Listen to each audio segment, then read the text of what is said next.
वाघमारे माझं नाव आहे. तर माझ्या जे शेतकरी बांधव आहेत त्यांना थोडंसं काही आम्ही सुद्धा आता बऱ्याच ठिकाणी तुम्ही ऐकला असतील की रेन हार्वेस्टिंगबद्दल ऐकला असतील, पाणी साचवायचं आहे बोरच्या साईडला. तर हा जैन फार्म हाऊस इचलकरंजी हे कोंडगिरी भाग आहे, तालुका शिरोळ या ठिकाणी आम्ही रेन हार्वेस्टिंगचं काम चालू केलेलं आहे. तर हा बोर आहे. तर हा बोरच्या चारी बाजूनं एक 5 फूट रुंदीला एक 10 फुटाचा घेरा धरून, म्हणजे 5 फूट परत दुसऱ्या बाजूला 5 असं पूर्ण टोटल घेरा 10 फुटाचा धरून खाली जितका जाईल, आपल्याला 8 फूट 10 फूट जितका जाईल तेवढं खाली आपल्याला घालायचं आहे. आणि तो खड्डा काढल्यानंतर त्याच्यामध्ये मोठे आता जे निघत आहे माती, ती माती काढायची, परत निघणारा मुरुम आहे तो सुद्धा काढायचा, आणि परत त्यामध्ये आपण आता मोठी मोठी दगडं टाकणार आहे, जेणेकरून या साईडला जे येणारं पाणी आहे, वाहत येणारा या बाजूला चढ आहे, तो येणारं पाणी आहे. तर या ठिकाणी थोडंसं जे खड्डा आहे, तर ते पूर्ण पाणी यामध्ये उतरायला पाहिजे, या पद्धतीने आम्ही काम चालू केलेलं आहे. तर आता पुढे जसं जसं काम आमचं होईल तसं तुम्हाला त्या व्हिडिओमध्ये दाखवलं जाईल, ते प्रत्येक स्टेप तुम्हाला दाखवलं जाईल. त्याप्रमाणे एकदम कमीत कमी खर्चामध्ये जसं आम्ही बनवतो आहे तसं हा प्रत्येक शेतकरी बनवू शकतो आहे, जेणेकरून त्याच्या बोरचं स्टोरेज वाढवू शकतो आहे. धन्यवाद. तुम्ही आता इथून पुढं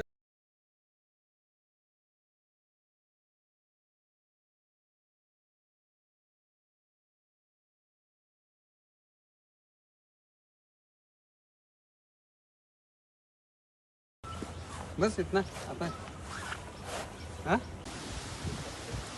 सोडून द्या. अरे तुम्हाला सोडून द्या, एवढं घालू नका जास्त, बरोबर आहे. हो जादा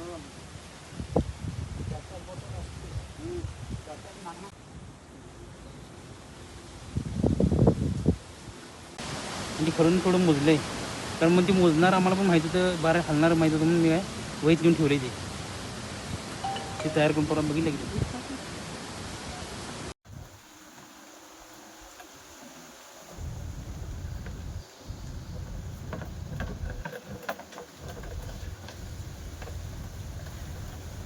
बसेल.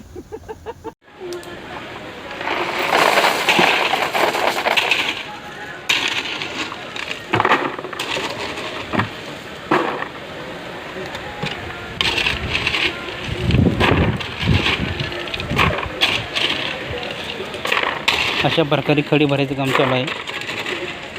बॅरेलच्या आतमध्ये, बॅरेलच्या बाहेरच्या बाजूला सुद्धा जाळी लावलेलं आहे पाणी फिल्टर येण्यासाठी.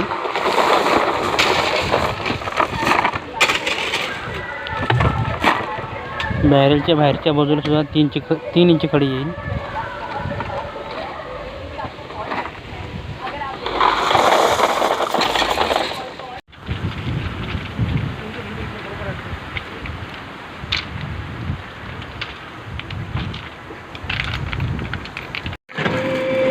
तर पहा मित्रांनो, अशा प्रकारे बॅरेलच्या आतील बाजूला लहान खडी, परत बॅरेल आहे, बॅरेलच्या बाहेरच्या बाजूला एक जाळी आहे, आणि जाळीच्या बाहेरच्या बाजूला परत मोठी खडी आहे, एक 3 इंची खडी आहे. त्याच्यानंतर मोठा दगड टाकून घेण्यात येत आहे. 10 बाय 10 फुटाचा खड्डा आहे, आणि खाली 6 फूट आहे.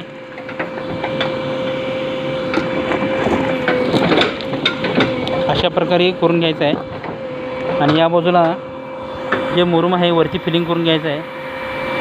ही सकल भाग आहे, येणाऱ्या डोंगरातून जी चढ भाग आहे तिकडच्या बाजूने येणारं पाणी इथून जे काय साठणार आहे त्याच्यानंतर ते पाणी आत जाईल. अशा प्रकारे हे प्लॅन केलेलं आहे. तर पाहू शकताय शेतकरी बांधवांनो, तर अशा प्रकारे आपण खड्डा काढलेला आहे. तुम्हाला मागच्या वेळेला ज्या स्टेप बोलल्या त्या स्टेपप्रमाणे आपण खड्डा काढून मोठी साईडला दगड टाकलेले आहेत. पर जो बॅरेल आपण लावला होता, बॅरेलच्या आतील बाजूला पण खडी आहे, त्याला बॅरेलला होल पडलेले आहेत, आणि बाहेरच्या बाजूला जाळी लावलेल्या आहेत. परत त्याचबरोबर त्या जाळीच्या बाहेरच्या बाजूला ही 3 इंचाची तुम्हाला खडी दिसत असेल, आणि त्या खडीनंतर त्याच्या बाहेरच्या बाजूला आपण मोठी दगड टाकले आहेत, जेणेकरून येणारं पाणी आहे ते पूर्ण यामध्ये मोरायला पाहिजे. तर पाहू शकता याप्रमाणे झालेलं आहे आपलं. आणि एक आता अर्धा फुटाने एक खोली ठेवायलाच पाहिजे आपल्याला, जेणेकरून वरनं येणार जे पाणी आहे, आता वरच्या बाजूला कसं आहे हे सकल भाग आहे आणि वरती चढ भाग आहे, तर तिकडून येणारं जे पाणी आहे तर तिथून साठायला पाहिजे. याप्रमाणे आपण हे बनवलेलं आहे. एक अर्धा फुटापर्यंत याची खोली राहील. बाकी आता हे काम पूर्ण होत आलेलं आहे. तर आपल्या या व्हिडिओला तुम्ही लाईक करा, सबस्क्राईब करा. धन्यवाद.